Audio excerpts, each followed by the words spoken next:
Good evening. Welcome to our September 24th board meeting. The time is 5:17, and I call this meeting to order. We have our tribal land acknowledgement. In partnership with the tribes who called Phoenix their home first, we acknowledge and respect the land our schools are built on. We commit to being a strong partner with any and all tribal nations who entrust their children to our schools. We are grateful and honored to be partners. May I get a roll call? Good evening. Roll call for Ms. Jessica Bueno, Here. Mr. Regional Carrillo, Here. Ms. Erica de la Rosa, Here. Dr. Alicia Vink, Here. and Ms. Carmen Trujillo. Present. Thank you. Thank you. We have a quorum to begin our meeting, and please join me in standing for the Pledge of Allegiance.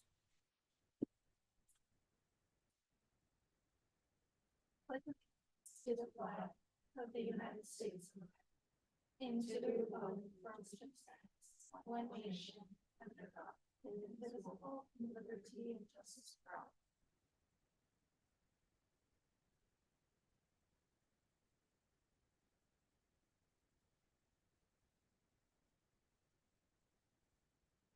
Thank you. Do we have any recommendations for the agenda?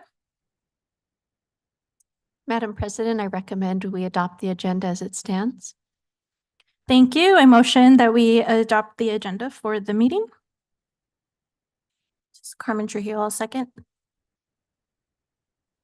Roll call for Ms. Jessica Bueno, Aye. Mr. Regional Carrillo, Aye. Ms. Erica de la Rosa, Aye. Dr. Alicia Vink, Aye. and Ms. Carmen Trujillo. Aye. Thank you.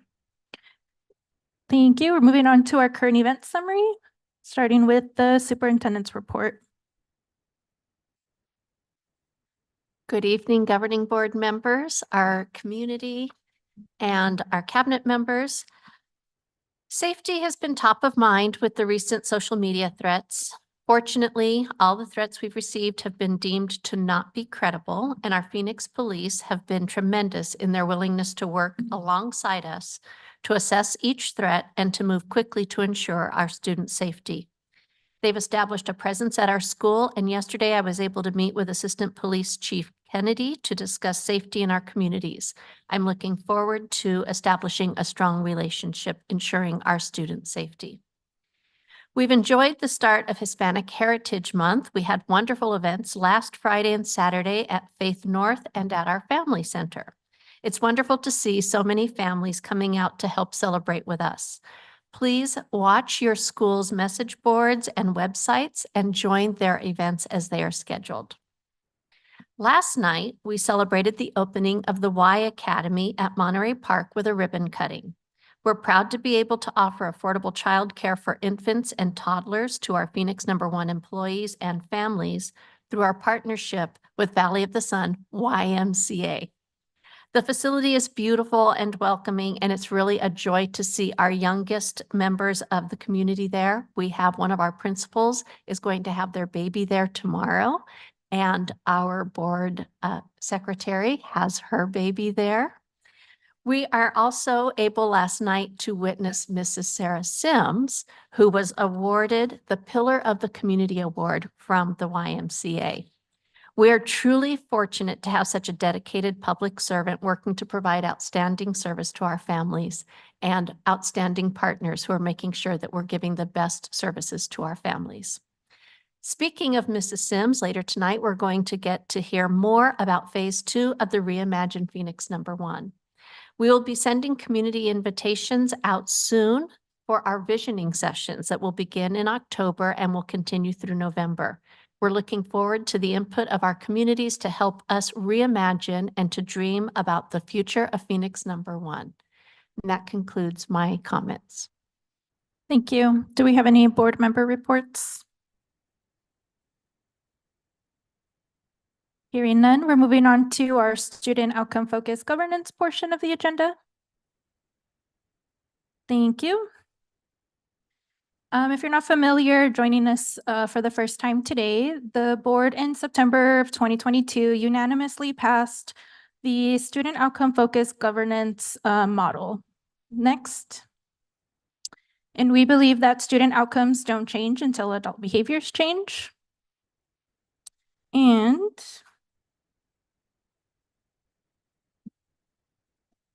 The intention of the governance framework is to translate existing research and the collective experience of dozens of board members and superintendents into a set of tools that boards can use to identify what's working and what's not working, as well as to track progress along their journey toward improving student outcomes. This slide shows us the 6 competencies that the governance model is based off of. You can see number 1, vision and goals. The responsibility of the board is to carry out the vision of the community. School systems exist for one reason, to increase what students know and are able to do. The second competency is values and guardrails. In governing, board members represent the vision and values of the community, and they rely on the superintendent to determine how to accomplish the vision while honoring the values. Number 3, we have monitoring and accountability. Boards may adopt goals, but the effective use of time monitoring the goals are a skill the board needs to develop in order to hold the educational system accountable. Number 4, communication and collaboration. The board will lead with transparency and include stakeholders in the pursuit of the goals. Number 5, unity and trust. The board will lead with one voice in its pursuit of the goals. And lastly, this governance model is to promote the continuous improvement, meaning that the board must be dedicated to the cycle of continuous improvement by paying attention to what's working and what's not working. Next. And you can see our board goals. They're also posted along the board room. You can see our first 2 goals are focused on literacy, while our third goal is focused on our English language learners, and goal 4 and 5 are focused on our middle school literacy and mathematics. And here are the 5 superintendent guardrails. Next, and board guardrails. Thank you. This evening, our admin will be presenting the progress monitoring report on interim goal number 1, interim goal number 4, and we are going to discuss the interim guardrails. So I'll pass it over to you, Dr. Gonzalez. Thank you, President Bueno. We have our first set of data for our interim goals that are aligned with goal 1. And so we're going to present these beginning with goal 1, which is our early literacy. Then we'll transition to goal 4, which is middle school literacy. And then we'll follow up with the presentation of the proposed interim guardrails and metrics. So if we look at interim goals on this page, we can see that we've changed things a little bit so that we're really honing in and focusing not only on grade levels, but also on specific strategies that we want to see improve as a result of focus on this particular area. So in goal 1.1, interim goal 1.1, we're looking specifically at our first grade students and really trying to make sure that what we're doing is getting our students on track as they progress through the next 2 years so that when they are ready for the state assessment, it is not an angst-ridden experience, but instead our students are well prepared and ready to show what they know. For interim goal 2, 1.2, it's focusing on our second grade students with a similar focus, again, really trying to help make sure that our students are getting the supports and interventions that they need just in time so that by the time they hit 3rd grade, they are ready to read on grade level. And this is an important marker because we know that students who are not reading on grade level by 3rd grade tend to fall farther and farther behind. And we really want to have systems in place that help design and remediate that. Interim goal 1.3 actually looks at the use of SEI strategies. And again, that is structured English immersion. And this is really using strategies such as scaffolding and questioning and how students respond in complete sentences with questions when asked. That's helping to develop our English language learners and our emergent bilingual students so that they are developing confidence and able to show their learning in literacy at an early age. So if we look at the next slide,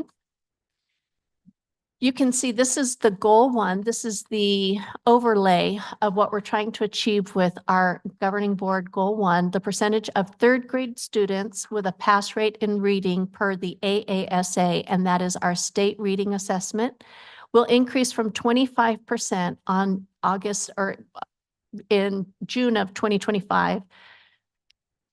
We used to get the data in August. We now get it earlier. But now we're looking at 25% pass rate in August of 2023 to 40% by August of 2028. And so what you see in this chart helps us to see where our students were and what the trajectory is that we need to hit. And so in this data, you can see we did not actually maintain our growth in school year 23 to 24. So our goal that we have for 25 is a bigger goal for us. However, we've got great staff and great strategies that I believe are going to help us to reach that goal. We look at the next, now we break it down by grade level, and I'll invite Dr. Lloyd to come and talk a little bit about this data.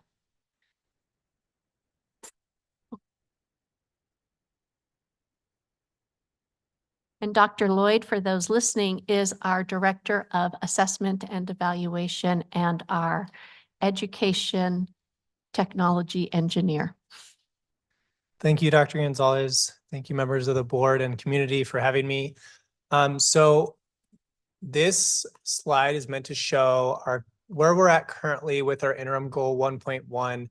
This year, we set a goal for where we are hoping to be by winter, which this year we'll be giving our winter diagnostics or our winter benchmarks in December. So this is helping us see by halftime. This is where we want to be so that by the end of the year, when we take our summatives in the spring, we are on track and able to reach those targets. So you have two lines in the line graph there. The top line is all of our schools, but you'll notice our goal is actually focused on 3 schools, Bethune, Edison, and Heard. And so the black line is all schools with the dotted line indicating the goal for all schools. And then the blue line are those focus schools that are pertain to the interim goal 1.1. So you can see right now we have about 28%, we have 28% of our students in those focus schools at Bethune, Edison, and Heard who are on track in first grade, meaning they are able to read at grade level or they are approaching and very close to grade level currently. You can see the breakdowns in the table to the right by different groups and the targets for those groups based on the data that we currently have for them from our fall benchmarks that we have. Next slide. And the next slide, this is similar to the first, but now we're looking at our second grade students. Same schools, we're still looking at Bethune, Edison, and Heard are our focus schools. That blue line that you see, and you do see there's a little bit closer proximity to those two lines. However, we still have all schools. When we look at all schools, they are above where these focus schools are. That's one of the reasons why we chose them as focus schools, so that we can try and improve more quickly the outcomes for those schools and those students this year. Next slide, please. So we have a question from President Bueno. When was the fall 2024 benchmark testing administered? How long does the testing take? And what data does this testing provide teachers and students? So I will field this question. So Move On When Reading requires a 3-week window for our fall benchmark reading assessments. And so we provide that 3-week window. And this year we did it from August 12th through August 30th. We do not give a specific day. We work with our schools. We allow them to develop a schedule that works best for their site, and they submit it, and it's reviewed and approved. They have a 2-week window for the math assessments, but that's not the reading. But 2 weeks for those from August 19th through August 30th. And yeah, so that's that's when it was administered. So those 3 weeks in August. In terms of duration for K1, they are just doing foundational literacy tasks.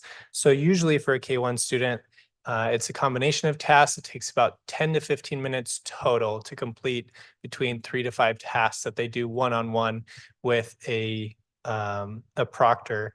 For grades 2 and 3, for reading, they are doing a diagnostic, which on average for our second and third graders took between 40 to 50 minutes.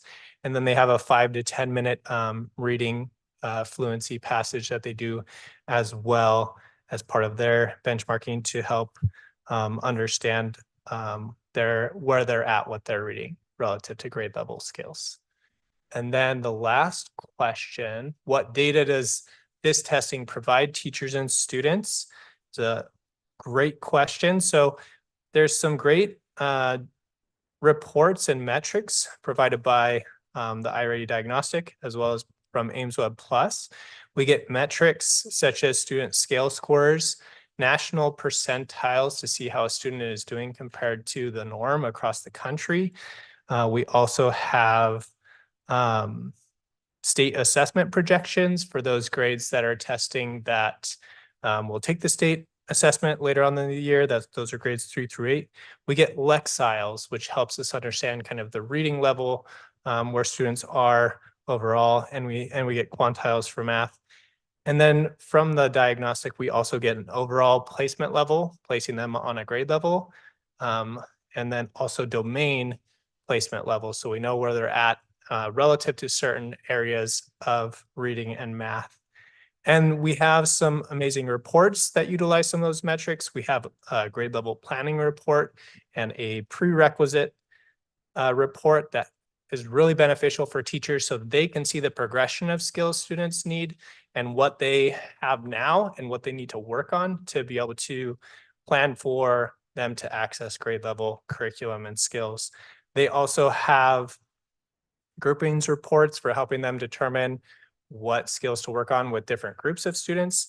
And they have a report that I developed with growth targets, the Phoenix #1 growth targets. That one is provided to families to ensure that they understand, based on where the student is at, how much they need to grow this year to be on track to being at or above the grade level skills. And then from Aimsweb Plus, we get some additional information on each measure.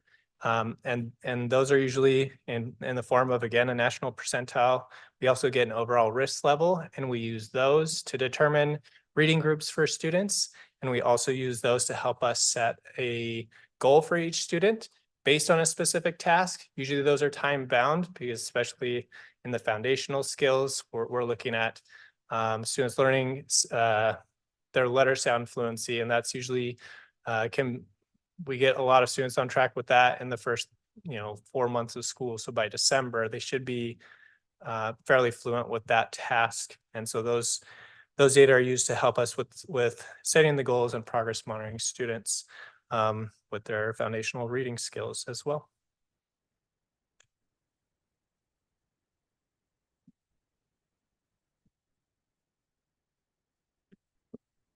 Good evening, President. Excuse me. Good evening, President Bueno, Vice President Trujillo, to our governing board, cabinet, members of the community. As usual, Dr. Lloyd stole some of my thunder talking about the goal targets in terms of how we are trying to use this data in an effective way for our families. We do this differently between our K3 and say middle school. So for this particular case, I can give you some examples specifically of what we've seen these past couple of weeks at Edison and at Hurd. They have had these literacy nights. Usually literacy nights in the past have been fairly generic and in the way that we've done it. The work that Dr. Lloyd has been doing with our principals in being able to really identify student growth targets has been a real game changer for our families and for our schools and how we now interact with our families and how we bring them in as their children's first teachers. So in these events at Hurd and at Edison, for example, the parents are shown their children's goal. They're actually shown their specific growth targets. This is where your child currently stands based on the data that we have. And if we then continually progress monitor, this is what they can achieve, and this is where we want them to go. So parents become not only knowledgeable about the assessments that we utilize, but also are stakeholders in setting the goals alongside with their children and being able to do that.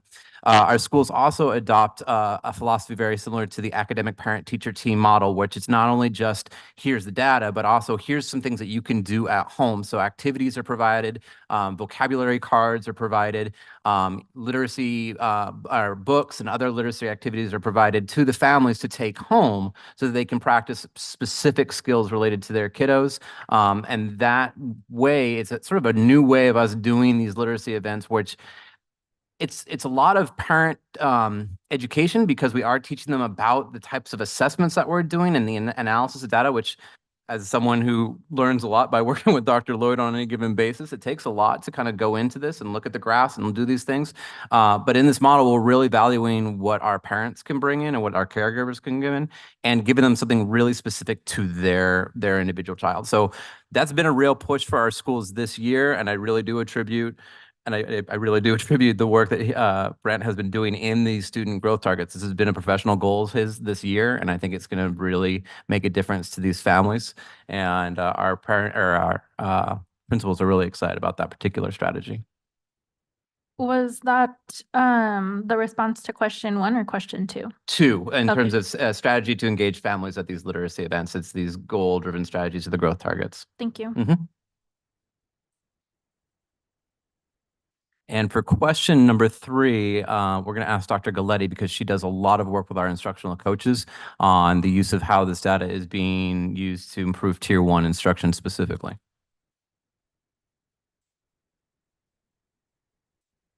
And community, thank you. Thank you, Brent. So as we think about the question is, can you provide an example of the data analysis that literacy coaches use to improve Tier 1 instruction? With our early literacy schools and our focus schools, our P3 coaches are really focused on a lot of different data points that they're working with their teachers all of the time with. So that includes the benchmark data that they're looking at, that they take a few times a year. It includes the weekly data that they're collecting on the weekly assessments, in addition to all of the formative data that teachers are collecting on a daily basis as they are providing instruction to students. And so when they meet together as a team to analyze their data, they often go through a protocol that it's called Here's What, So What, Now What. This actually pertains to our middle grade as well. It's a protocol that they often use when they're analyzing that data together. And so it starts with really just looking at the data and looking at it objectively to see what is the data telling you. So what is this data telling you? And then the next part of that is then you start looking a little bit deeper. So you look a little deeper at that data to see, you might be doing some item analysis. You might be looking at specific questions. What did our students do really well on? What might they not have done so well on? And there might be some conversation around why might that be? Or if there's a couple of teachers working together, maybe my students are doing better on this particular skill or this standard than the other teachers. And then we might have a conversation around what did you do? What did I do? That type of thing to learn from one another. And then that last part of it is that now what? So that's that action plan. So once we've really kind of drilled down and looked at that data and we've gotten it to that point where we understand some of the skills and the standards that are specifically in need, then we can get to that action plan. So what action steps are we going to take? What am I going to do differently? What might I do as far as pulling a small group? So maybe a particular group of students might need to be pulled in for some specialized instruction in particular skills or standards. So our P3 coaches, they receive monthly training from ADE and West Ed, in addition to support from our district coaches as well. And so they're able to take their knowledge of early literacy, the science of reading, reading foundations, and really support our teachers in developing those small groups and making sure that we're really honing in on those skills that our students might need some little bolstering in. President Bueno, do you mind if I ask a follow-up question? I have one Or too. go ahead, Ms. De La Rosa. You want me to go?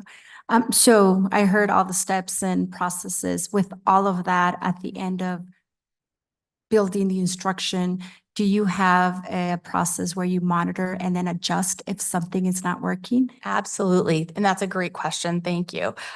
Yes. So our P3 coaches, in addition to our master teachers, if they have those on the campuses, our LASs, our site administration, our district coaches, there's a lot of walkthrough data that's collected. But our P3 coaches, especially in those early literacy classes, are really focused. They create these monthly and sometimes weekly goals. So they're really focused on collecting that data. So that becomes actually a data point that when they are looking at data, that's another data point. So in addition to the weekly assessments, they're looking at what are the things that maybe we need to work on instructionally, where might we need to tighten up some small group instruction. So there's that walkthrough support to help with any of those implementation challenges that might exist or Great. needs. Thank you. Go ahead, Ms. Fink.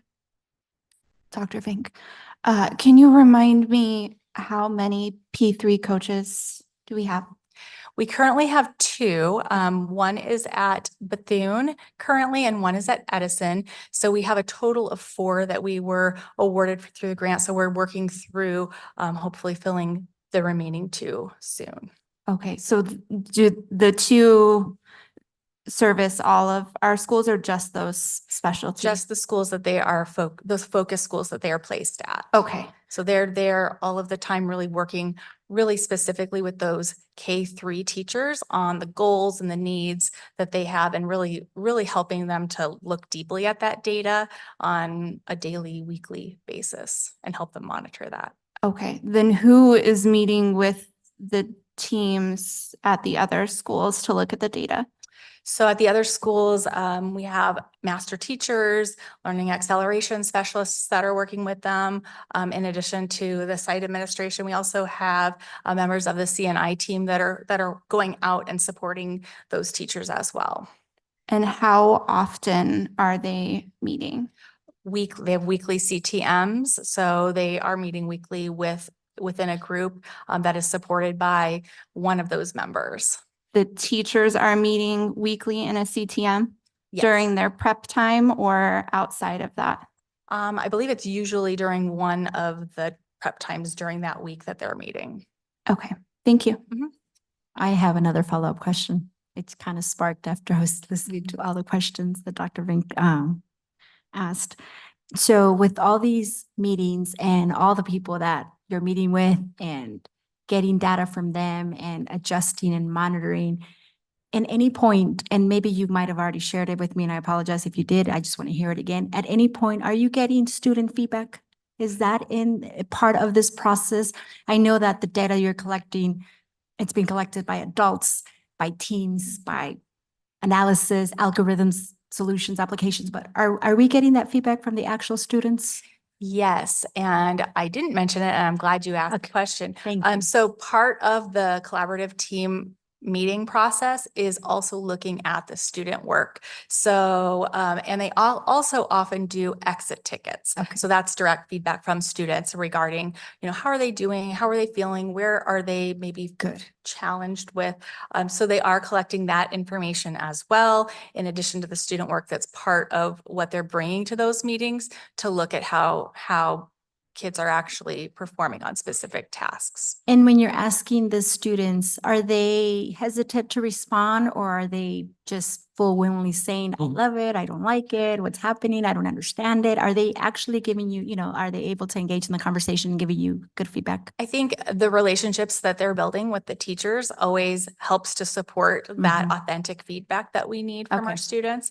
And so they're bringing that back in and taking that into consideration, as well as when they're thinking about what students need, or maybe how they might need to adjust their own instruction to support a student a little bit more. Thank you. Just one more, I'm sorry. In my experience, an exit ticket is more about the information that was taught. Are you suggesting that the exit tickets are more about how students feel about engaging in the material? I just wasn't sure where Ms. De La Rosa was going with feedback. It could mean both things, like Right. what students know or how students feel about the learning. You're right. And so the exit tickets can do both of those things. And so it's often how did they understand or how did they perform on a particular lesson or task that was taught that particular day.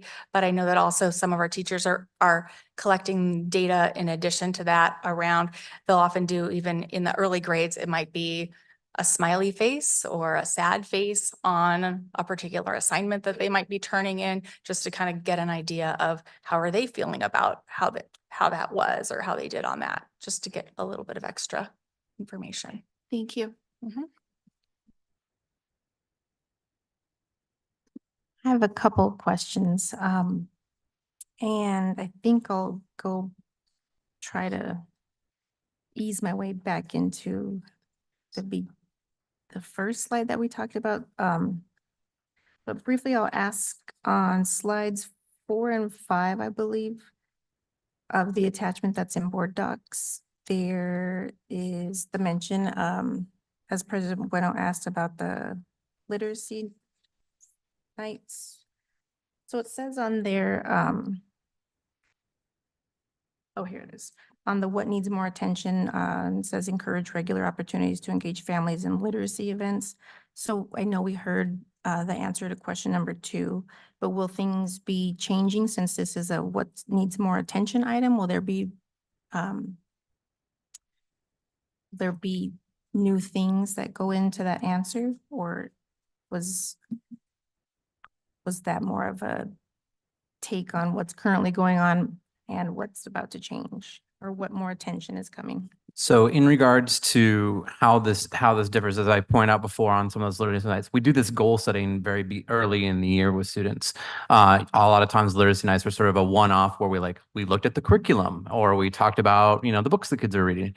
We need to have these consistently done throughout the year if we're actually monitoring and those kids are able to keep track of their own goals. So all the focus schools have committed that every quarter they are doing these literacy nights with this goal setting occurring. So we just got done with it. Every time we do one of these benchmark assessments, it's another opportunity for those schools to bring the students that came on that first round, but also we know, this is a type of snowball effect. We want to see, on the first night you had 12 students show up or 12 families show up, right? We want to see that then increase as we go through, and not only that same 12 show up because that was our early adopters, right? But then how do we continue to get the word out that this is meaningful to our families? And it's not just something that we just do. They got to understand, they got to be able to see that it's meaningful to them. So we're keeping track of both the attendance that is occurring, and we're looking for those schools to encourage their attendance at those family literacy nights to grow over the course of the year. We want to see higher rates of engagement, but yes, we will also want to see those happening at least 4 times a year to coincide with the benchmarks that we're doing. So that leads to the spring and the students having that final goal setting before whatever end of the year assessment that they need to take. And those are definitely different than Title I nights. Those are Yes. totally separate. Title I night is really just that opportunity we are a Title I school. This is how we utilize our funding. This is what that means. These are the various initiatives that is. Most of our schools also kind of combine that with sort of a meet the teacher night. So they come in, they meet with the principal, they get this sort of overarching presentation. They talked about the SOFG goals that we've got. They talk about their own goals. And then, they go to the classrooms and meet with the teachers. This is something completely separate in terms of that real data focus, looking at the activities. It's a whole nother And those are going on now? Yep. So like I said, Hurd, I believe, did theirs last week. Edison has or will be doing it fairly shortly. I was able to observe other schools that are not necessarily these focus schools, like Lowell had a phenomenal one. So our schools, regardless if they're focus schools or not, are beginning more and more to adopt these.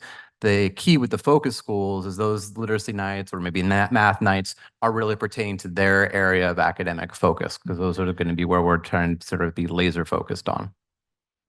Interesting. Okay. Oh yeah, that's a good point. Yeah. So for example, Hurd had a wonderful one because they do them both in the mornings and in the afternoon. Try and really maximize when parents are available. So we're playing with different modalities of doing it to try and see what works best for our families. So Got it. lots of different ways and different flexibility ways to do it. And those are usually like communicated through Class Dojo and things like that? Yep. Like, any other methods that you are aware of that you'd like to Not that share? I'm keenly aware of. I believe Class Dojo tends to be our go-to to get information out. Because again, we're looking at perhaps, so for example, when Herd did theirs, they had one that was solidly like K-5, and then they're doing one that's later on for middle school. So they're really trying to target specific grade bands. And so the Class Dojo tends to be a really good way to get that information directly out to the families. Okay, so if we're saying those need more attention, is it more just on our strategies as far as what we're doing at the meetings, or is it more getting people there? All of the above, increasing the amount of participation, I believe, by showing the families that we are respecting their role as the first teacher and really wanting them to come in. They're going to see some value of what these meetings are, and we're going to see increased attendance over time. Also, the amount of frequency. Again, usually family literacy night was like one day a year. We did literacy night, and then we did a math night, and that was sort of it. And so this is sort of a very different take on what that looks like. Okay, thank you very much. And back to slides. 2 and 3, it looks like, again, on the attachment that's on board docs. Can you share a little more? I know you mentioned that we didn't maintain our baseline, so I'm just kind of wanting to understand the progress monitoring report better as far as the data baselines that's in our interim goals versus what we see on the graph. So if you'll recall, when we looked at our summation of goal 1 at the end of the year, our goal had been to move from 25% to 27%.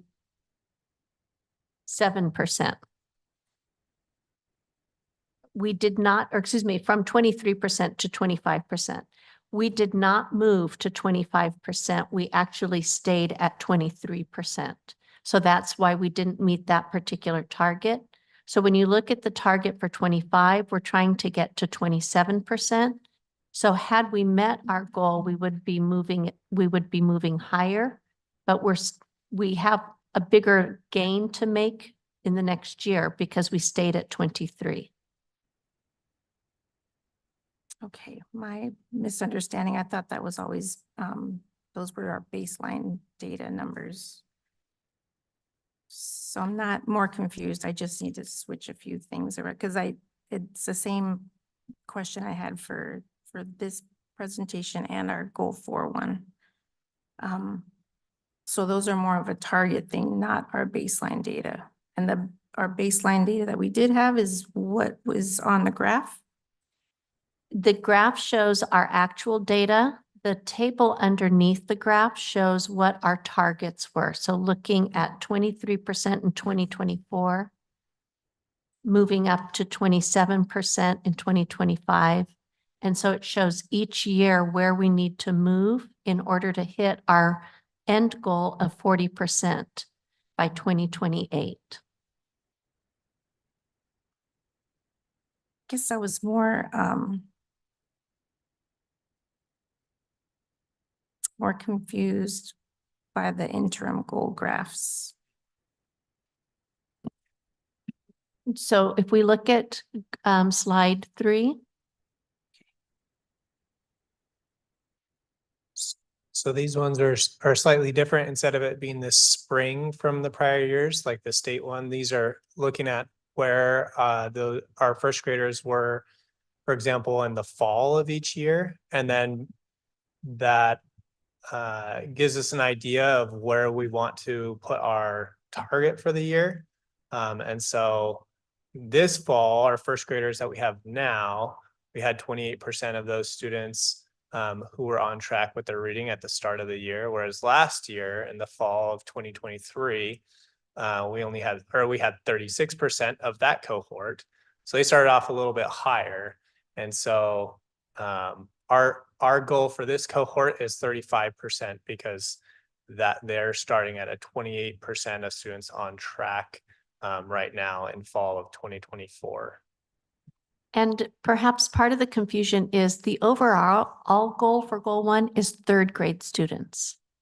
So the slide that you're looking at on interim goal 1.1 is for first grade students. So their number won't correlate to those third grade targets. Right, Okay. that's not even, it was literally the 30% here versus the 36 and the 28% here.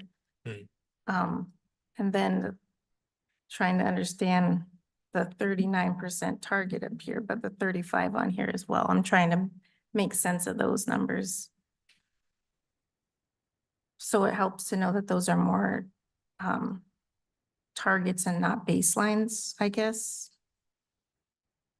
Right. If you look, 22 is one cohort of first graders, 23 is another cohort. The data that we're looking at for fall 24 is our current cohort. And the winter is the target we're trying to get to. If we can get those first graders to that target, we believe we will hit the goal that we have set. For winter 2025, 26. Yeah. Got it. Or, well, it's 2024, 25. So that winter is this current school year, for this current school year. Okay. Okay, And- that does help. Okay.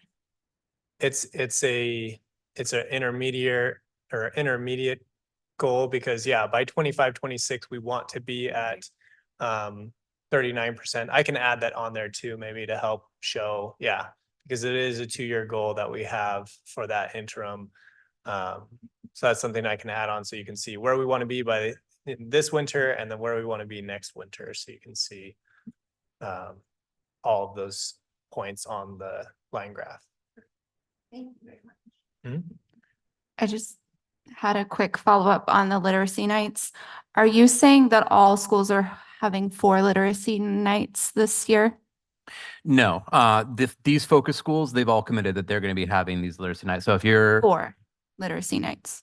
one each quarter, so you Okay. have one that just happened, you'll have another one next quarter. So once a year, you should have them on a quarterly basis. Is that in addition to the events that they normally would host or Like the performances? events that we Like- required them to host last year? The Title I nights are required, right? I don't know other events that they would have hosted last year. They're now adding these 3 additional literacy nights because one was typical.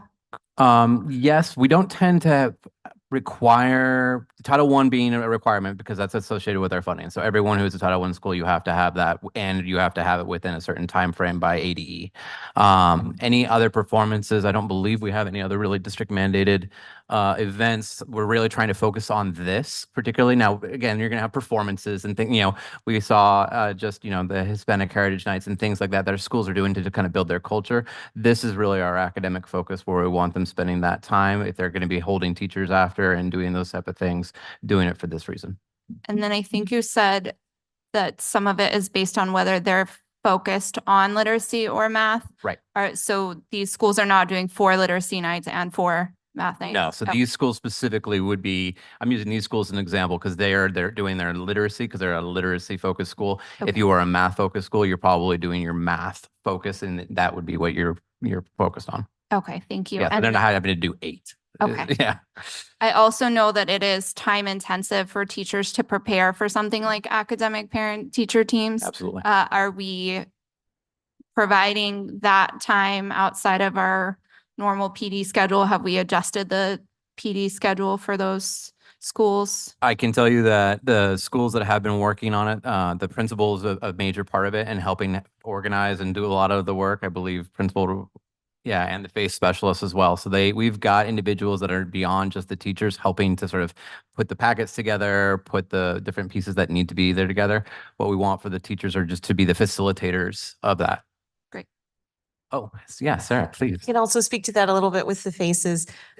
We're trying to really improve the FACES confidence in helping those teaching parents and giving those skills that we can do at home. We also have some funding through CLSD at some specific campuses, and we're looking at a ton of different materials that we can purchase to send home with families. And so we're really leaning on those FACES for that very reason, the question that you asked. Teachers have their plates full. Who else on campus can help us with those activities? So some campuses were already good with doing a lot of literacy events, but our minimum focus is 4 at those focus schools. Thank Does you. that help? I had a clarifying question. You said that literacy nights were just adopted, but my understanding was that they had been going on previously. I think the focus is what's the new part, right? We would have literacy nights, and then oftentimes those were showcases of what the curriculum was or what the kids are doing in class right now. The focus now is that far more goal-centered, how students are doing and the growth. So we've had literacy nights in the past. Usually it was sort of a one-off, but this is a far more structured, sort of systematic process. Thank you. Thank you. Hearing no further questions, I motion that we approve the progress monitoring report of board interim goal number 1. Alicia Vink, so moved, or I second, sorry. Roll call for Ms. Jessica Bueno, Aye. Mr. Regional Carrillo, No. Ms. Erica de la Rosa, Aye. Dr. Alicia Vink, Aye. and Ms. Carmen Trujillo. Aye. Thank you. Thank you. We're moving on to discussion on board interim goal number 4. So you're going to see a pattern between these goals so that there is coherence between what we're doing in primary and what we're doing in the middle grades. So again, you're going to see our interim goal 4.1 is focused on increasing the percent of 6th grade students in the cohort. And now we're able to look at cohorts where in the other grades, it's harder to look at a cohort since we're talking about a 1st grade student and a 2nd grade student. But now we're looking at how our cohort of students in this grade level are doing in reading. So we're moving for the students who are in cohort 2028, meaning this is the year that they will leave 8th grade. Looking at how they're reading, moving from 21% in the winter of 23-24 to more than 30% by the winter of 25-26 as measured by the winter benchmark. Interim goal 4.2 is again another cohort, but obviously this is a different grade level, so they will be leaving 8th grade in 2027. So we call that cohort 2027. We want their on-grade level reading to move from 12% in 23-24 to more than 21% by winter of 25-26. And then interim goal 4.3 is actually looking at the percent of 5th and 6th grade teachers using those structured English immersion strategies. So if we look at the next slide, here again, you can see this was our goal that we presented earlier this year, showing how our 8th grade students are doing on their AASA. And so our goal was to move from 29% in August of 2025 to 44% by August of 2028. This group, we did move to 32%. So we showed positive progress. However, we need to continue making progress to be able to hit our goals. As we look at the next slide, these are our interim goals. And Dr. Lloyd already talked a little bit about what you're seeing in this slide. So you can see the growth that is happening. It looks from our early data that our focus schools are close to being able to align with their grade level peers. We look at the next slide. We see again, our students are performing close to one another on this grade level data. And so we have work that we want to continue doing. Of course, this work is not only for our focus schools, it's for all of our students, but we are doubling down on the work of our focus schools. So when we look at the next slide, we have questions again. And so we want to take the questions that President Bueno posed earlier and look at them now from the benchmark, from the lens of a 4th grade, or 5th grade, 6th grade, 7th grade, 8th grade student.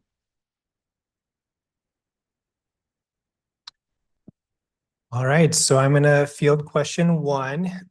So in terms of the schedule for grades 4 through 8, they all had a similar schedule where in August from the 19th through the 30th, they had a 2-week window. Again, the schools could choose which days they wanted to administer the assessments. For the diagnostic, they did split them up into 2 days. We require that they do split it up into 2 sessions because it can take longer because of the number of items. On average, our students in fourth and fifth took 60 to 70 minutes to complete a diagnostic, and grade 6 through 8 took between 75 to 90. And that is actually right along the same averages that iReady provides in terms of the amount of time on average students across the country typically take for the diagnostics. And then in terms of data, there's similar data. One of the reports that is beneficial in the upper grades that they use more is an AZ standards report, where they can drill down to each standard to see the level of mastery that students have to help them with thinking about what they need to prioritize, which standards and which areas or parts of the standard to help them with planning for their instruction. They also have grade level planning reports to help them. They have the growth targets as well to support them, and an instructional groupings report that supports both what areas to focus on with different groups of students and provides tools for them to provide interventions and additional supports that students might need who are missing certain sets of skills.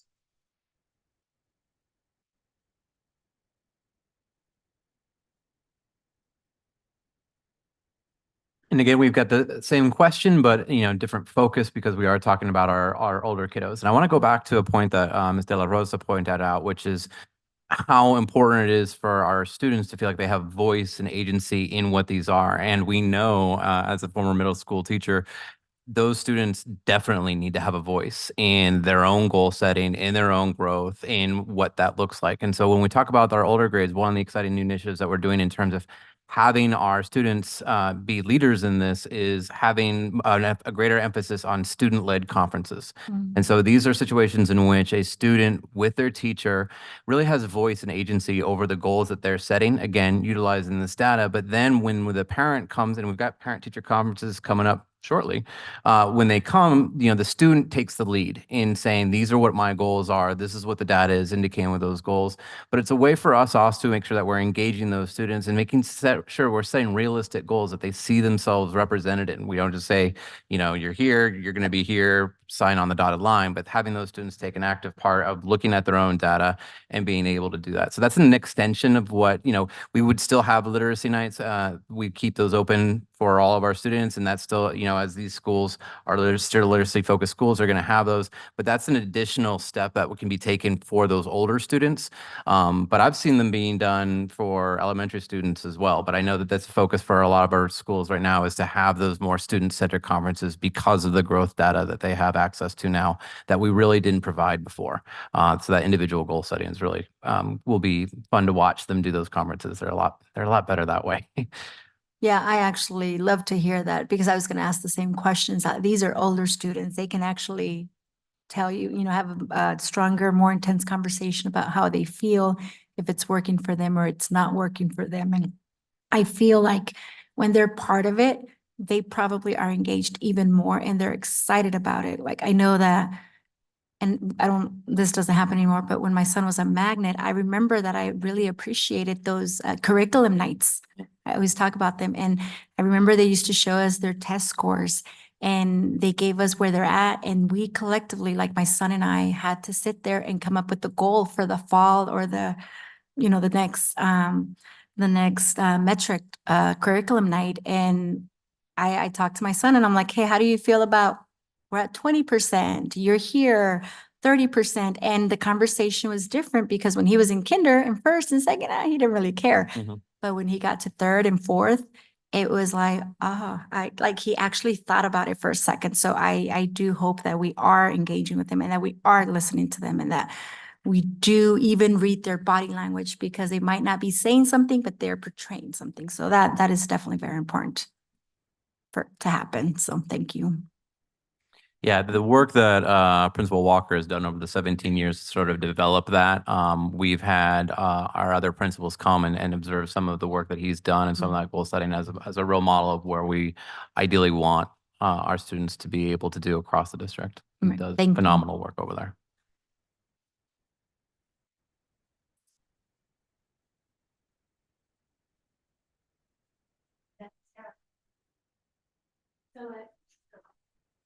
I keep forgetting to push the button.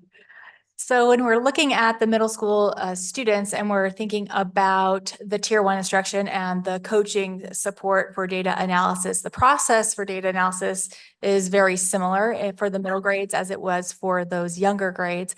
But the strategies that might look a little bit different at those upper middle grades than they do at those younger grades. So where we might still be seeing some small groups being pulled instructionally at those middle grades, we are seeing a real need for that support with those learning acceleration strategies. So that's where they become really important when we start to see students that might be 2 or more grade levels below. We can't always pull a small group when we're working in tier one. We're trying to address those grade level standards. And we can't always pull during that tier one time those skills that they might need. And so how are we building in those skills through the teaching of tier one grade level standards? How are we scaffolding them? How are we building that in? And our master teachers and our learning acceleration specialists are really instrumental in supporting this. And so they're able to, in those CTMs, meet with them and help them understand the standards progression from, so what a 6th grade standard looks like, what does that standard look like in 4th grade, 3rd grade, 2nd grade, so that they can start to really understand how and where to build those additional skills in when students might need that little bit more of something. So learning acceleration strategies become really important at the middle grades. Our support staff, our master teachers, our learning acceleration specialists, our district coaches and support staff as well are able to also support our middle grade teachers with understanding some of the science of reading and those foundational skills. So those aren't necessarily, we don't have foundational skills standards at those upper grade levels, but we also know that it's important and our students might need a little bit of support with that. And so they're also able to help support that understanding and how to kind of fold that into that tier one instruction as well. I just have one question, I'm sorry. I hear about the tier one instructions, and I know you mentioned monitoring and adjusting and having to go back because some things may not work. Have we just thought about tier two or tier three instructions when tier one just doesn't work? Absolutely. So our tier one instruction is that grade level instruction, but when we pull small groups within that tier one time, we're still working on those grade level standards, but we might be doing some prerequisite work Okay. to help build them. So that would be kind of that tier two for Okay. a smaller group. But there's also an additional intervention time that they can get even deeper with those specific skills so that we're targeting them where they really. Would that be more like on a one-on-one or still just a It would be, it's still a small group, but it would be more targeted specifically on some of those skills that they might be needing. Okay, thank you. I just had one other question, sorry. So we know that our testing typically takes that 60 to 90 minutes, give or take, on average. Is that typically how long we'd have students work on like an assignment in the classroom or during tier one instruction? Would we typically have them focus on something for that amount of time, or what's our best practice there? Well, I mean, it really depends on this assignment that they would be given and how that would be structured by a teacher. If they're doing a writing assignment, for example, in a typical class, there'd be some instruction and then they'd be given some opportunities for practice with that instruction, some feedback opportunities. So I'm not sure if I'm answering your question exactly, but. That's okay. Thank you. Okay. And I can add, Dr. Vink. Usually, so we are encouraging the use of weekly assessments that are shorter, especially in the lower grades. But then also we're asking for in math for them to use the unit assessments. Those are more like an hour, long type assessment that they may have, depending on the student. Most of the time we try and keep it within a certain time frame, because if a student doesn't know it, just spending more time on it doesn't help them. The same is true of like our diagnostics, where we try not to let students sit for a long time because they're not going to figure it out just because they sit for longer. But those assessments do help somewhat. And then other assignments that they do as well can help with preparing them for the work time and the effort, and the focus that they need for a longer assessment, because it can be challenging, to build that focus and endurance for a student.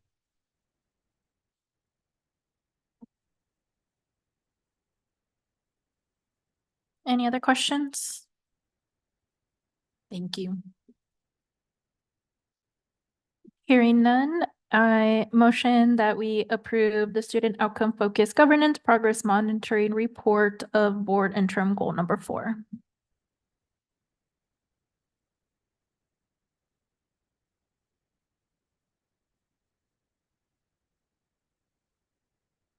This is Carmen Trujillo, second.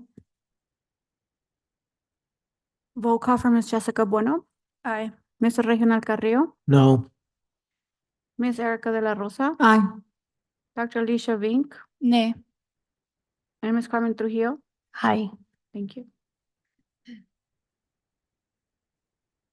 Thank you. The motion passes, and we're moving on to discussion of and possible action of the superintendent interim guardrails. Thank you, Dr. Lloyd and Dr. Galetti. Thank you.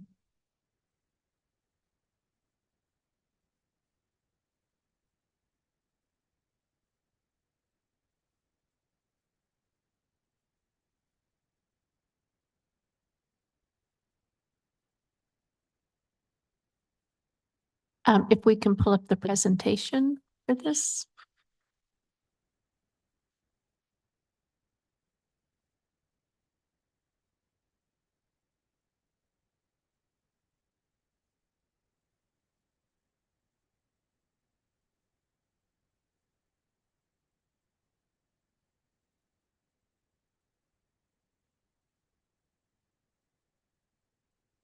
So as we prepare for the slide deck, what we are going to look at tonight, we did this during the study session. We spent some in-depth time looking at each of the guardrails.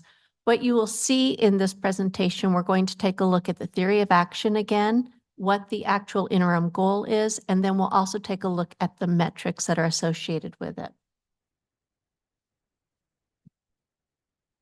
And so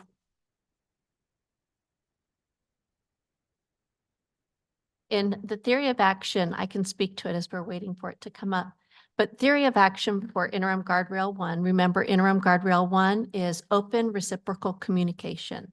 And so the theory of action is that the inputs would be the establishment of new affinity groups and targeted communications. And so as we look at the outputs, that would be to use our affinity groups to help provide input to influence actions so that we're really hearing from members of our community that may not traditionally be heard from. And then also working with our communications to highlight news and events based on the different audiences. One of the pain points that we had talked about before was that we were seeing the same communication sent to every audience, and we wanted to differentiate that more. So the outcomes for this would be increased community partners, families and communities having greater voice and commitment to partnering to achieve our district goals.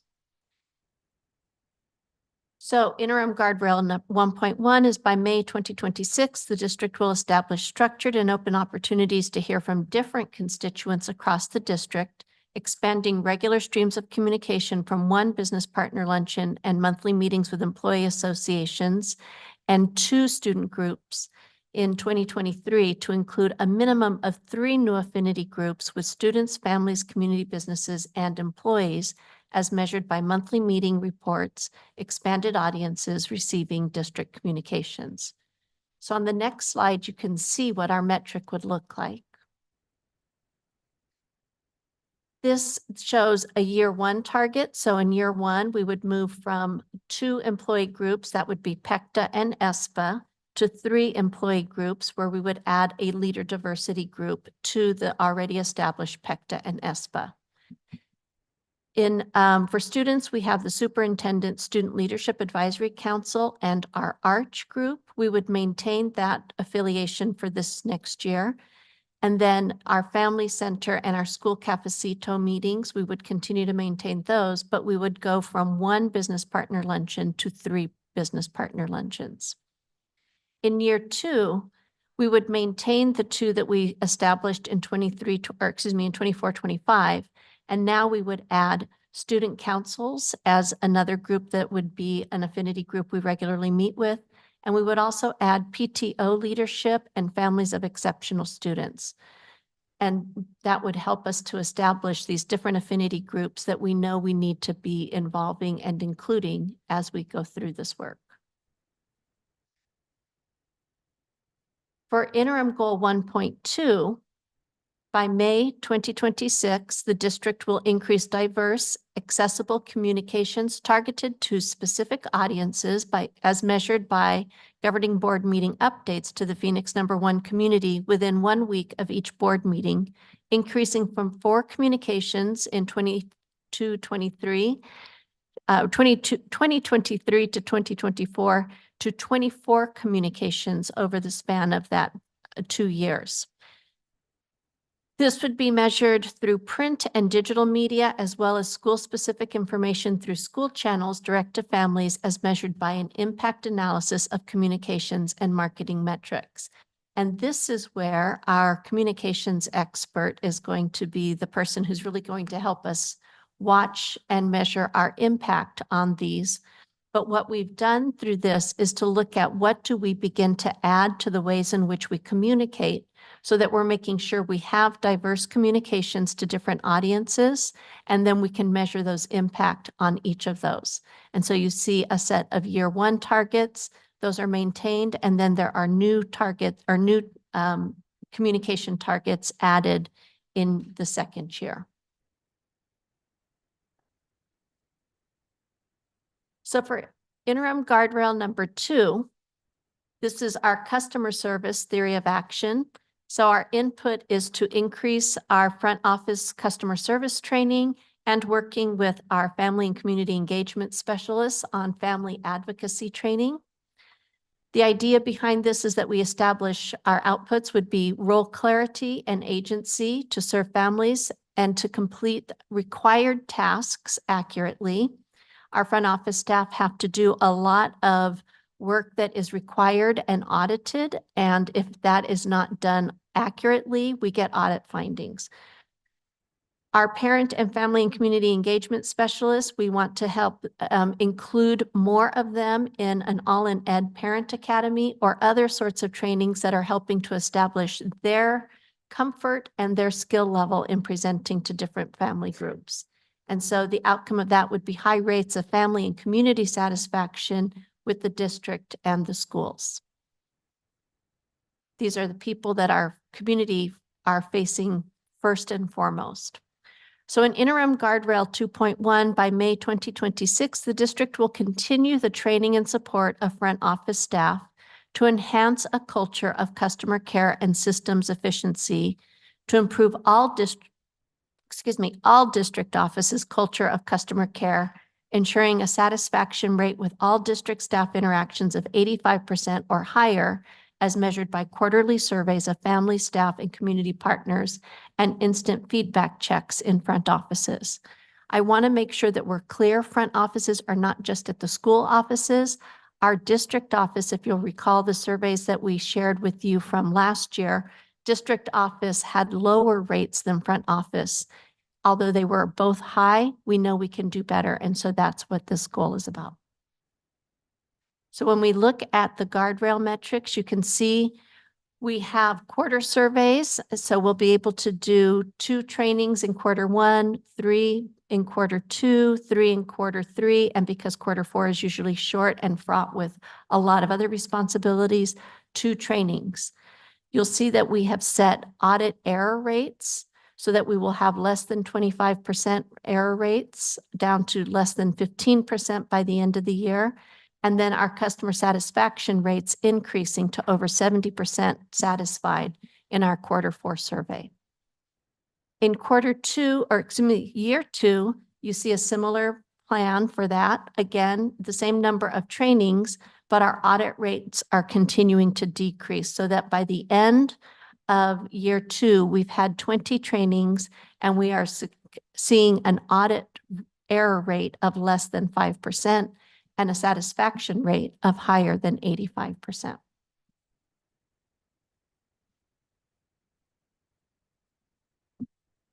For interim guardrail number 2.2, by May of 2026, the district will provide training for family and community engagement specialists in communication and support strategies to increase students, or excuse me, parents' academic engagement in supporting their child's education, as measured by an increase in parent academic support courses from 0 courses in 2023 to 24 to 12 courses completed by 2026.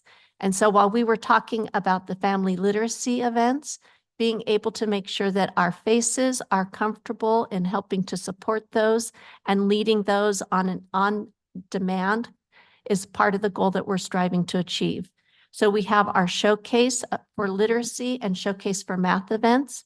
All faces are working on those and will be able to provide at least 2 at our focus schools so that we will have a total of 10. And then working with our Southwest Behavioral Group, we have a group of faces who are going to go through that trainer of trainers. So they're learning the content, and then after they finish this year, they'll be able to go to the next level. And then the All in Ed Parent Academy, our goal is to have 10 faces participate in that and bring family members along with them. By year 2, you can see that that continues, but the numbers increase. And now we go from just being trained to being able to offer those on-demand events at the family center and at schools as requested and as needed. For interim guardrail 3, our theory of, this is the guardrail to recruit, employ, and retain. Our theory of action is that if you have a great onboarding practice and a recruitment plan to attract and support diversity, we will be able to have teachers who represent the makeup of our district. So the output of this would be a clear employee handbook, as well as greater diversity of candidates across all of the open positions that we have, and improved employee retention and increase in hiring diversity would be the outcomes that we would be able to point to. So for interim guardrail 3.1, by May of 2026, the district will have clearly documented and streamlined hiring processes that include an employee handbook and onboarding process for every employee to ensure all future employees feel welcomed and honored to be part of the Phoenix #1 community, generating a satisfaction rating of 85% or higher as measured by surveys of new staff within the first month of their employment start date. And so here you can see the personalized onboarding process would be what we need to establish this year. That would lead to a printed employee handbook, an implementation of interview protocols at sites and departments, developing evidence-based practices for new teacher mentoring, and an update on policies for employee transfers for 24-25. And then moving into 25-26, it would be an online searchable employee handbook, expanded interview protocols to include demonstrations of requisite tasks, and developing evidence-based practices in the classroom to support staff mentoring.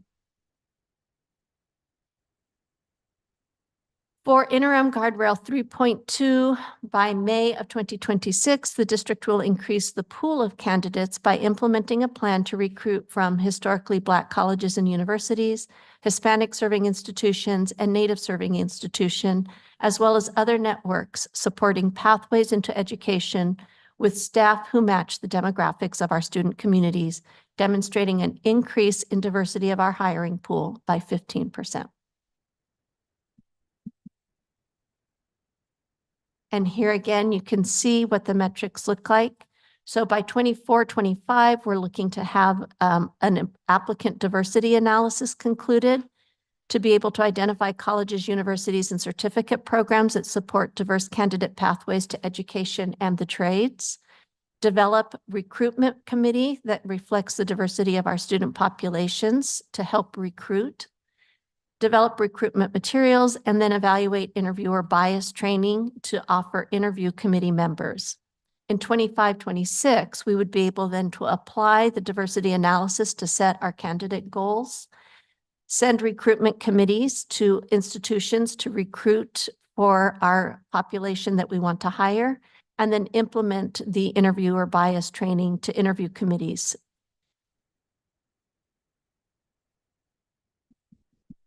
For our theory of action for guardrail number 4, my mouse is not moving for me. This is our equitable resource allocation. The theory of action is to allow funding sources, to use allowable funding sources directed to address site-specific needs. The outputs would lead to site strategies of using strategic tutoring, using family and alumni who have been trained to be strategic tutors, and having all sites have access to provide more funds for enrichment activities. We believe that with this in place, we would be able to improve student outcomes. So, excuse me, interim guardrail 4.1, by May 2026, the district will develop and implement a system to support strategic tutoring at focus schools, employing alumni and families who are trained and meet requirements to serve as contracted vendors, increasing familial tutoring support to students moving from 0 focus schools to 10 meeting their annual goal targets. So in year 1, we would develop the alumni family strategic tutoring. This would require that we research and identify the correct funding source, research tutoring training programs to provide to the people that are interested, establish a student tutor ratio, post the job description, enlist families and alumni to participate, provide training to support and become a vendor to do that work, then assign the tutors to focus schools for semester 2 and establish the goals that they would have for each of the students. In year 2, we would continue with that, but now we would review our program outcomes and make any adjustments and implement beginning in semester 1, and then ideally be able to develop options for tutoring for students during our breaks. For guardrail number 4.2, interim guardrail 4.2, by May of 2026, the district will employ a formula to deploy district-earned civic funds back to schools based on an equity scale looking at poverty and achievement, similar to the Title I formula to support every school's opportunities to provide engaging, enriching experiences for all students, moving from 0 district funds distributed to 25% of our civic funds distributed back to schools. The metrics in year 1, we would develop the process that would require that we research and develop the allocation formula. We establish current civic fund base, establish guidelines for enrichment experiences, and then distribute to schools by the end of semester 1. In year 2, again, we would review our program outcomes and make required adjustments, develop common grade level enrichment experiences. So every grade level would have an enrichment experience and an accompanying lesson plan that goes along with it that would be funded by the district, and then implement plans to increase civic fund revenues, plan for quarterly distributions to schools, and develop instant communications to thank the partners who help to support our civic funds capital raising. For guardrail number 5, the theory of action, this is mitigating barriers to enrollment. So one of the first things we want to do in our inputs is to really understand what our community believes the barriers to enrollment are, then to create equitable sliding fee schedules and to improve transportation. Our outputs would be that we would identify the barriers by school and by neighborhood. We would also look at sustainable programming for families beyond the school day and provide efficient, reliable routes in transportation. The outcomes of that would be increased enrollment and families' needs being met to provide support to students who are attending Phoenix #1 schools. So by May of 2025, the district will survey families in the district boundaries to determine the specific enrollment they encounter as measured by the development of community plan to address the barriers uncovered in 25-26. So we would identify the survey tool and the questions, identify our survey audiences, create an awareness campaign, and then administer the survey so that by 25-26, we would receive the findings, establish the district-wide plan, and then develop and communicate that plan, creating a quality feedback loop. For the second part of this, we would, by May of 2025, the district would conduct a transportation analysis study to develop a plan for equitable and efficient transportation to support our students attending the neighborhood schools that meet their specific needs by 25-26. So here we have a little more work to do in 2024. We begin by identifying the survey tools, outlining the terms of the survey to include student safety, driver safety, cost savings, route efficiency, community walking and biking routes, special populations, field experiences, before and after care enrichment, and start and end times of schools. By 25-26, when we receive those findings, we can establish a district-wide plan, develop and communicate that plan, implement the plan to safely transport students, and again, create a quality feedback loop.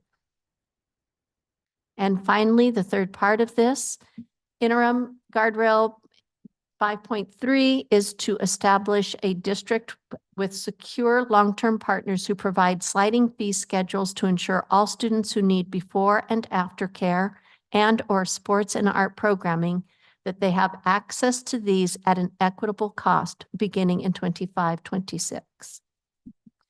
So again, there's work to do. But fortunately, we've begun to establish those partnerships already, identifying the partner providers to offer inclusive programs that include before school programs, after school programs, athletics for K through 8, athletic competitive programs for 6 through 8, and then having arts, music, dance, and drama available to students across the district. The other part of this would be to establish a district industry sliding fee schedule for partner providers to manage the billing and the service of this. By 25-26, we would then begin with the implementation of this, working with our partner providers on the communication plan to work with the partner providers for the program implementation, work with our partner providers to recruit and enroll students from our schools, and then work with partner providers to create a quality feedback loop. And that concludes the presentation of the proposed interim guardrails. Thank you so much for all that work, and thank you for Cabinet for your input and your suggestions as we hopefully can move forward with these. Are there any questions? Go ahead. Oh, go ahead. Okay, from the last study session, I was asking about the All Voices platform, and I'm wondering why, and I still haven't received follow-up from you about any updates about that, why that, what the cost was of that, and then why that's not being integrated into this plan, seeing that we've already expensed for that platform. The narrative was told that it's not in state of stasis that we're using it, and so I'm still wondering why it's not included in this plan. Dr. Bowman, would you like to speak to the use of All Voices and how we are using that currently? I remember that's not what I'm seeking. I remember it was explained to me how we're using it. I'm wondering why it's not included in this plan. It does not meet the needs of the plan that we have outlined for the purposes that we have with the guardrails. And so in order to use our resources wisely, we want to find the right tools. We're not saying that All Voices wouldn't be, but at this point, it's not doing what we would like to see. Thank you for explaining that. I was looking for a direct response as to why we're not going to use it. It's not the tool for us to use. I would have rather have heard that or received that update rather than have to ask a follow-up question. So thank you. Thank you. Regarding guardrail 1.2, the metrics on there, the year 1 and year 2 targets list out a lot of helpful information, so I'm super grateful for that. For this guardrail in particular, when we were drafting it, I feel like I had some other things in mind, so I think some extra work needs to go in on this one as far as checking boxes on making sure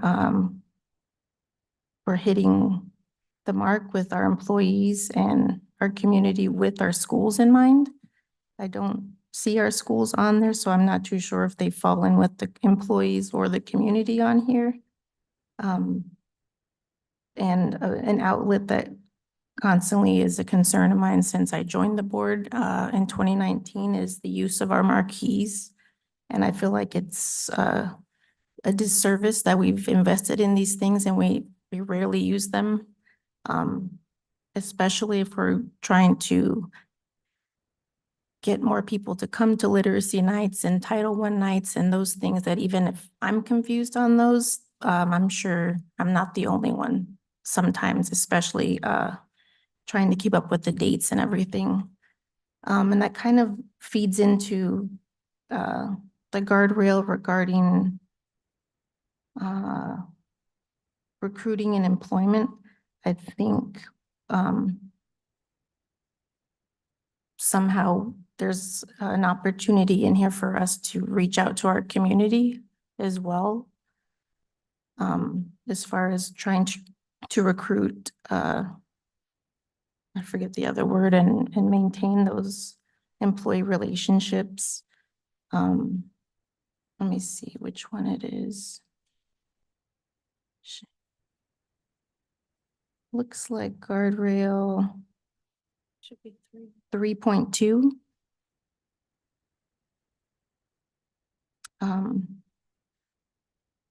So those are my two pieces of feedback for guardrail 1 and for guardrail number 3.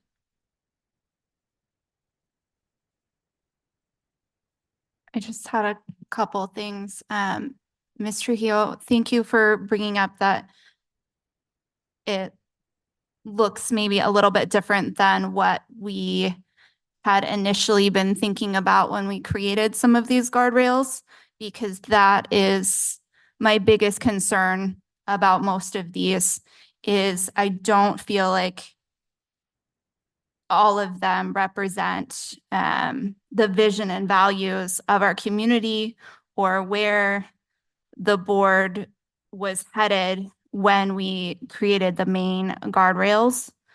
I do appreciate the massive lift that all of this work is from our team, but I'm almost wondering that if the board, if we reduced some of this, either the interims within the guardrails or the number of guardrails themselves after spending our time in this, I think President Bueno mentioned that part of this SOFG work is adjusting as needed.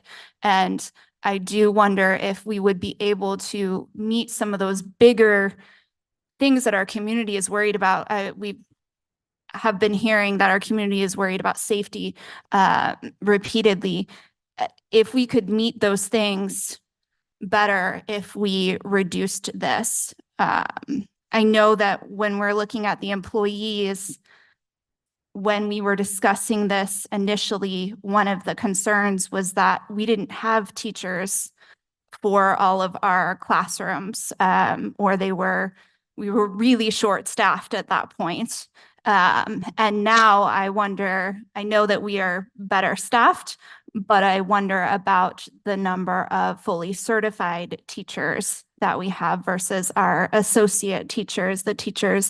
I just got the letter for my son's class 6 weeks into school that his teacher is not yet certified. She's doing wonderful and I greatly appreciate her, but this is yet another year where he has not a fully certified teacher. So I wonder about that for that. I also am interested in the sliding fee schedule and whether that will cause an issue for our families if we do have a percentage of families that are, because we know that many of our families come from outside the district, whether those families are coming from outside of the district because we provide free before and after care, and if we will lose families to that. I'm also wondering in there, just the language, are we planning on putting families on a fee schedule for sports and extracurriculars as well? That will be a budget decision that we need to make in order to continue to offer competitive salaries to our teachers. I see. Okay. And then the enrollment barriers, there's something in here about collecting data, and I think district has received data regarding some of these barriers and how to adjust that already. So I also wonder about our Reimagine plans, if we are restructuring the district within these Reimagine plans, how all of that plays into these 2-year guardrails, and whether those things will happen before we get these additional parent surveys.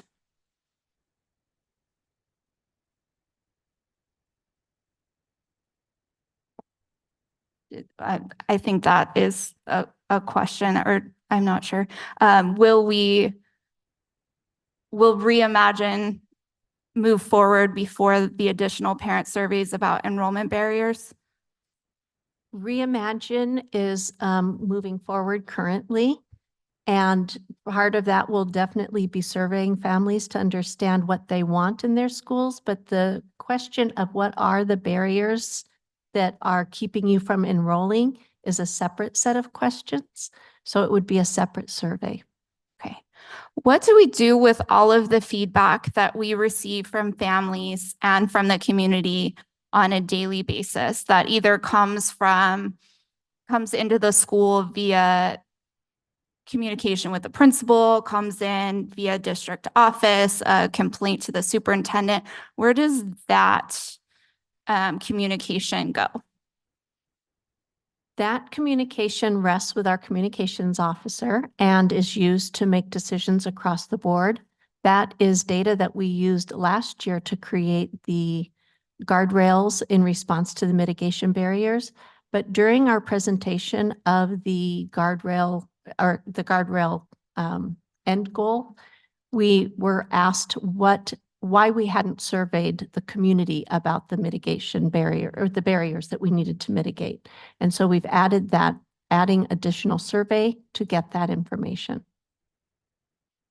And what about the data from ASU that did survey the community around Shaw School? Where did that go? Because they did interview the community about enrollment. We received that data and met with the researchers on that. Unfortunately, they did not understand the DSEG order, and so that data was skewed because it didn't take into account the DSEG order and the way that the school was funded. But we've definitely used it in terms of thinking about what are other ways that we open enrollment and opportunities for students at Shaw.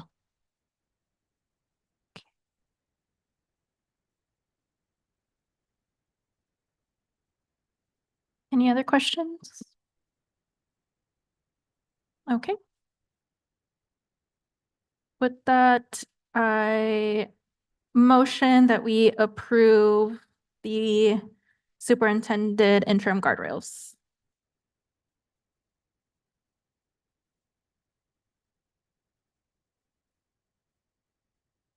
Carmen Trujillo, I'll second. Roll call for Ms. Jessica Bueno, Aye. Mr. Reginald Carrillo, I'll explain my vote. You may have noticed I voted no previously against the SOFG guardrails and goals. I cannot in good faith continue to vote for anything related to SOFG, knowing full well that in practice, this is not what is happening. I'm not saying that our cabinet and team and district staff are not doing the insufferable work of trying to align district actions with this framework. I'm saying that just like Race to the Top and No Child Left Behind, these frameworks and mindset sound good in practice, but I continue to see SOFG weaponized and continue to see our board leadership pick and choose which pieces to follow when convenient for them. At the surface level, sure, these sounds good, but in practice, SOFG as an educator and board member has made me regret ever trusting in our board leadership to implement this model with consistency and fidelity. Our SOFG messiahs in practice are not practicing what they preach. Overall, student outcomes don't change unless adult behaviors do. And after almost 2 years, or a little more over than 2 years, implementing this model, I continue to see our leadership fail to live up to this model. This is why I'll continue to vote no on anything related to SOFG. Thank you. So no. Ms. Erica De La Rosa, Aye. Dr. Alicia Vink. No. And Ms. Carmen Trujillo. Aye. Thank you. With that, the superintendent interim guardrails do pass. And ending our SOFG governance items, we are on our board self-guardrail number 1, which is in attaining the board's student outcome goals, the board shall not direct or appear to direct staff on a day-to-day operations. Just a reminder. And we're moving on to community communications. Do we have any online? We do not. Okay, I have 2 here. I have first one from Marnie Burrs.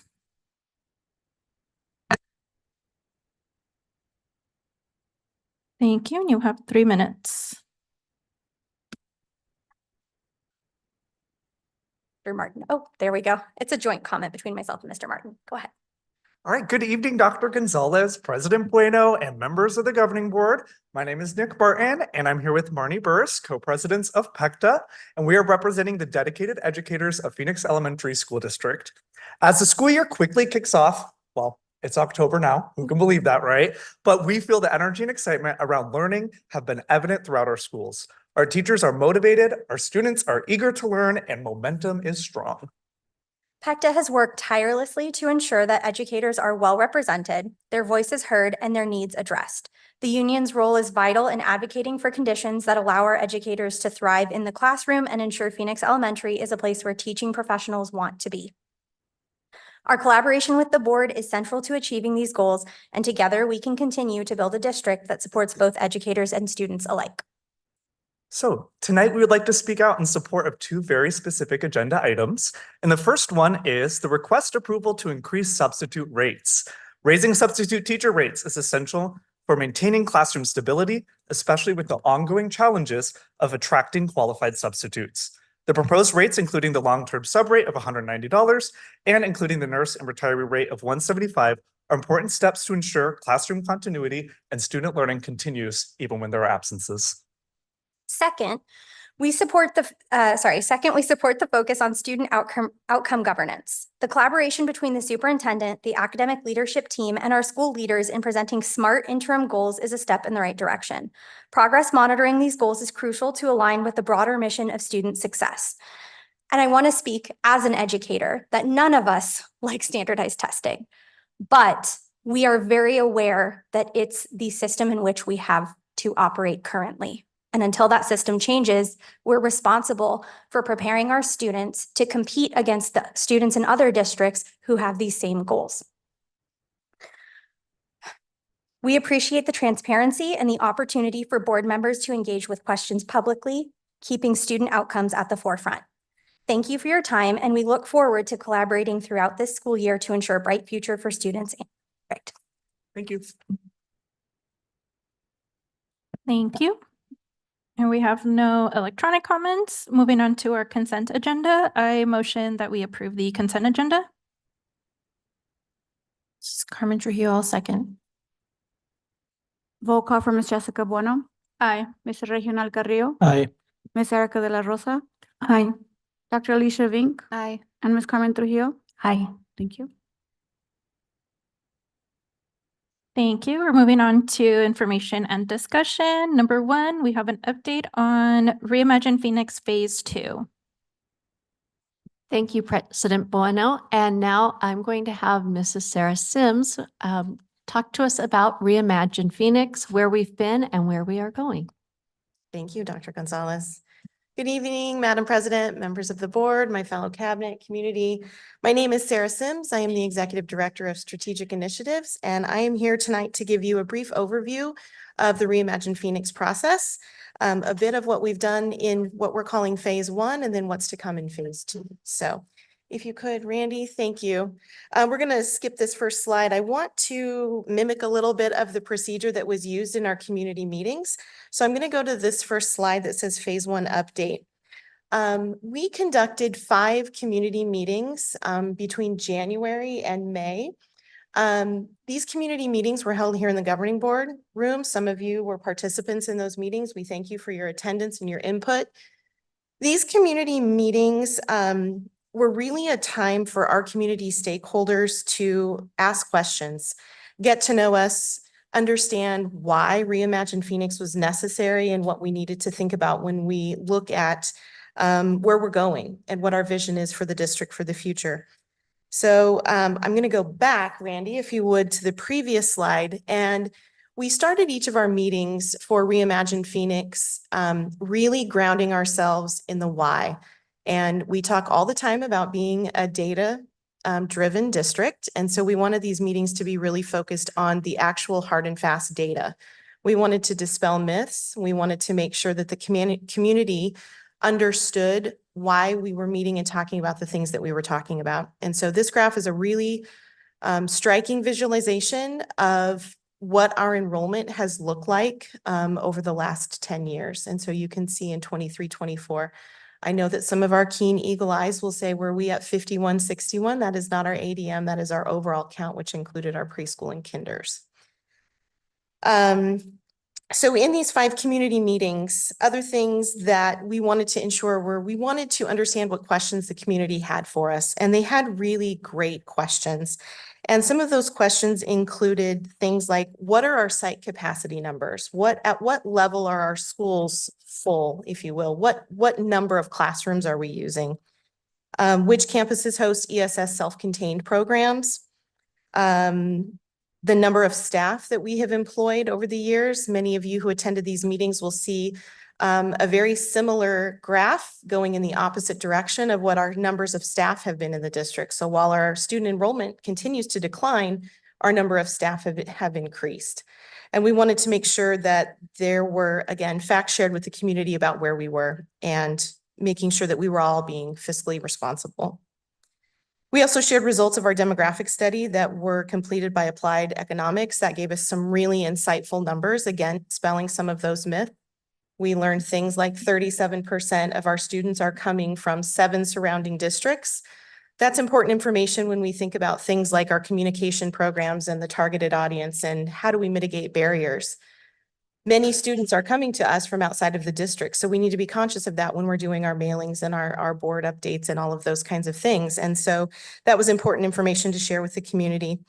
And then another status update that was requested of us were updates on before and after school programming costs, what we were paying for those, what services were provided, what the staffing levels were, what campuses those were provided at. And so those are some of the things that we covered in those 5 community meetings. We engaged we engaged 241 members, those over the course of those 5 meetings. We had district employees, families, site leaders, community leaders, and community partners that were coming and analyzing the data with us and giving their opinions. What was super interesting to see organically really come out of these meetings were a shared set of priorities. Without guidance from the district staff, community leaders and tables and stakeholders were able to come up with the 3 priorities that you see here. These were important to the community. This is what they want to see for our students and for our staff. And so number 1 was creating school programs that inspire. We want to have signature programs that kids want to be a part of. We need to create programs that are attractive to those out-of-district students that are choosing us and continuing to be that pillar of urban excellence in education. The second priority, which you'll see in the superintendent interim goals, is attracting and retaining diverse and quality staff. That was a really interesting conversation about if we can't pay people more, what other perks can we give that will attract teachers to work for us and stay working for us? And then number 3 was developing shared spaces that enrich our community. And when we say enrich our community, we mean literally spaces for our families to live, opportunities for us to lease land and buildings for revenue, and other programs that families tell us that they need and that we may not necessarily have the capacity in our budget to provide. So those were the priorities that came out from the phase 1. Some immediate outcomes that we were able to tackle last school year and already this year to meet those priorities that you had just seen listed. We were able to implement the affordable childcare for employees with our partners from the YMCA. Dr. Gonzalez highlighted the ribbon cutting last night. It is a lovely space. As a mom who's paid for quality childcare, I would have given anything to be able to go on my lunch hour and see my kid right up the street from where I work and be able to write that check every month. So that is a true blessing that we were able to provide. That was lifting mountains, and we did that. It shows us what we're able to do, and it's just one of the many examples of what I hope that we'll be able to continue to do in the future. Another huge mountain that we need to move is attainable housing for employees and our families. And again, we have had some amazing partnerships out in the community. And earlier this month, Ms. Baker was able to let all employees know that there are units, available units at a luxury high-rise in our district where teachers are able to live affordably. We would have liked to have seen 2- and 3-bedroom units in those. Right now, we just have studios and 1-bedrooms. That doesn't meet all of our teachers' needs. Many have families, but we're getting there. And the community is hearing that that's a need for our teachers, and they're remembering Phoenix 1. And I think that's what is important. Before and after school care for families, we are so fortunate to be in partnership with the YMCA and G Road. They're both providing exceptional services to our students. Those were costs that were lifted from our DSEG budget with the restructuring of before and after school care. Not going to say that those haven't had bumps, but we are working through those, and the YMCA and G Road are providing an exceptional service to our families. We want to improve employee retention. We were able to do that with our Night of Inspiration, recognizing employees for their outstanding service. The feedback that we got that night was just, it was so warming, and so many employees said, we've never experienced anything like this before. This isn't an event that we've ever been a part of. Thank you for helping to make this happen, and acknowledging that this is important to us as employees and adults. So that was great. And then the final is phase 1 update is we have a lot of prime real estate. We're the largest landowner in the downtown area, and we realized that the possibility of relocating plant services is a realistic possibility that we really need to look further into. So those are the outcomes of phase 1.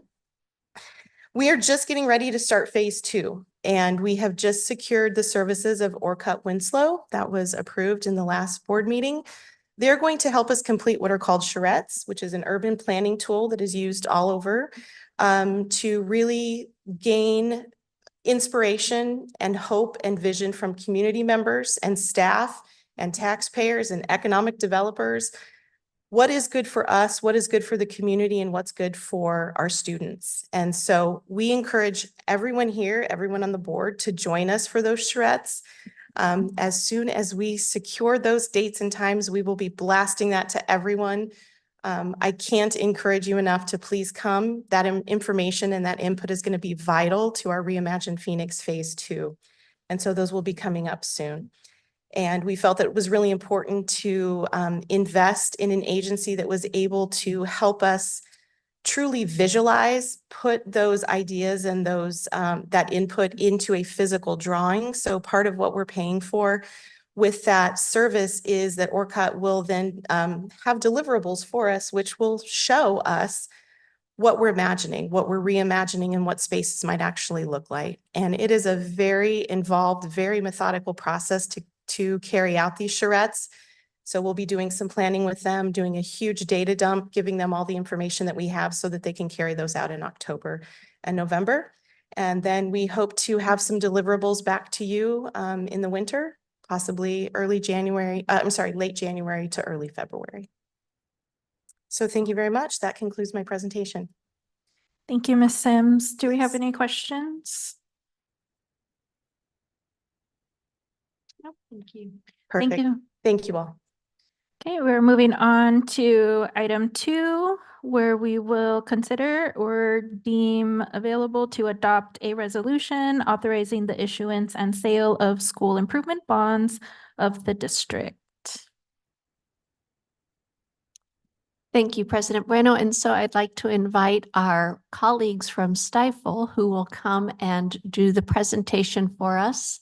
They have been amazing partners with us in helping us to understand what this entails and how we best move forward for making sure that we're using our bond dollars to not only meet the demands that the community requested in the prior years, but to think about what this looks like in our reimagine phase.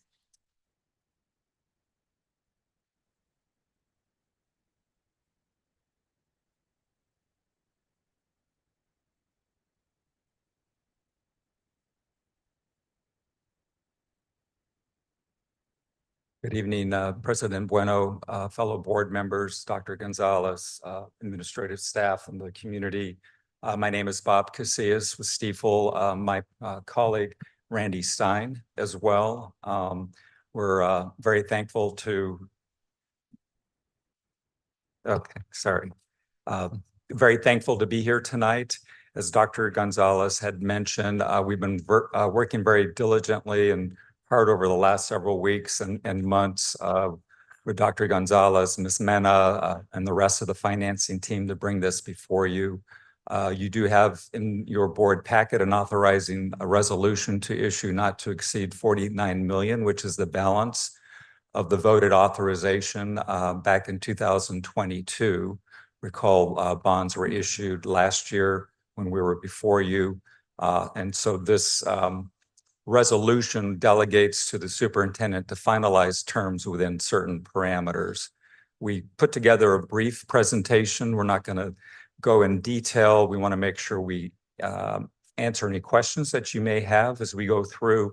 And we're just going to hit some of the highlights and share with you that information. I'm going to ask Randy maybe to start us off. Thank you. Often when we're talking about the issuance of bonds for school districts, we start with some property tax information because that is how the bonds are repaid. So what you are looking at here is a history of the property value in the district going back to fiscal 2016.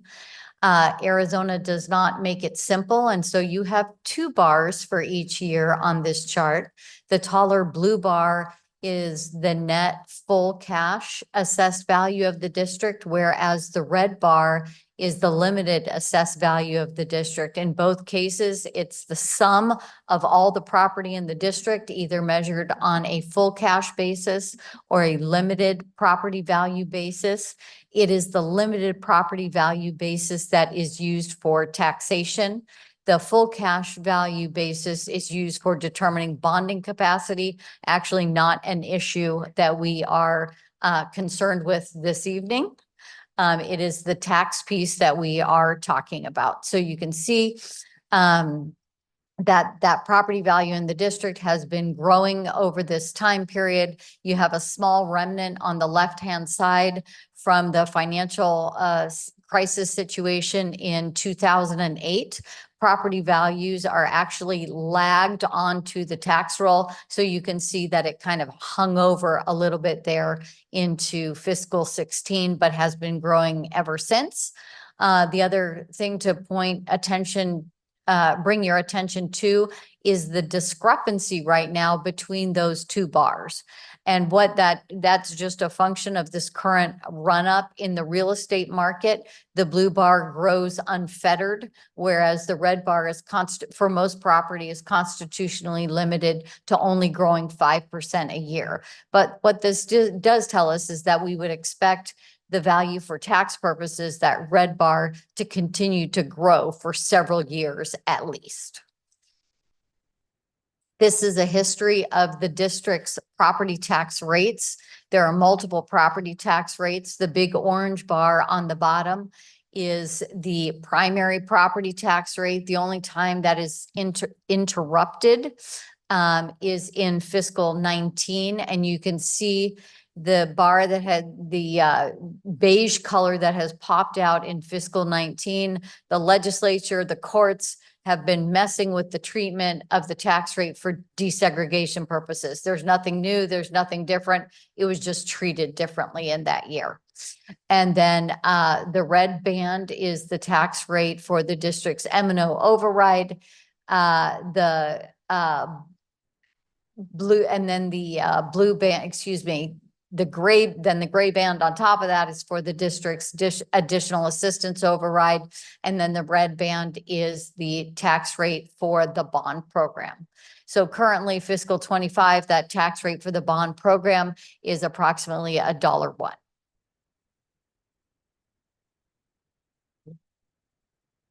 On this particular slide, I just wanted to highlight, again, over the years, the district has issued bonds to fund various projects. The most recent one being last year when we were before you, the 48 million of principal that was sold. The district has a very good bond rating, which is A+. We have a rating call scheduled for a week from today with S&P. But the sale last year, I went to look through some notes in preparation for tonight. You sold 48 million last year. Looking at the orders that came in, investors, not only in Arizona, but around the country, you received orders for over 200 million. And so what does that mean? That means that your bonds are well received in the marketplace. And we're going through a process currently, and we'll continue to go through the process with the rating agency as well as the bond insurance company to put the district in the best favorable light in terms of not only a rating, to get bond insurance to hopefully drive down the interest rate even further, which this is a projected bond sale for the remaining 49 million. Again, we're using various financing assumptions that are conservative. For instance, we're using an interest rate of 5%. If you went into the market today, you would be well below 5%. We've underwritten some bonds recently for Cartwright Elementary, Marana Unified over the last couple months. They were more in the 4 to 4.25%. But we'd like to be conservative going to you with the information and hopefully come well under that. And we'll continue to share information with Dr. Gonzalez and the rest of the team. As you can see, the bonds are amortized over 20 years, which is statutorily the period of time. And then moving from left to right on that page, it's a lot of numbers, but it captures your existing bonds that have been issued to date, as well as this remaining 49 million. And then you can see to the far right total debt service. So we wanted to highlight that for you. And then just briefly on this page to let you know, again, the last couple of days have been very intense with Dr. Gonzalez and the rest of the administrative staff with various calls, due diligence calls. We, again, have another call with the rating agency next week. We hope to get the rating about a week later and then be ready to print one of the documents that's important that goes out to prospective investors, not only in Arizona, but across the country, and be in a position where our firm can underwrite and sell the bonds either the week of the 21st or the 28th. And we're targeting to close the transaction November 19th, when that would be the day when monies are deposited at the county treasurer on the district's behalf to allow you to continue to embark upon the capital projects that were identified in the 22 bond election and the voter informational pamphlet. So that's a lot of information, but we wanted to share that with you. We're happy to answer any questions on this presentation before we perhaps pivot it to the resolution that you have in your board packet. Do we have any questions?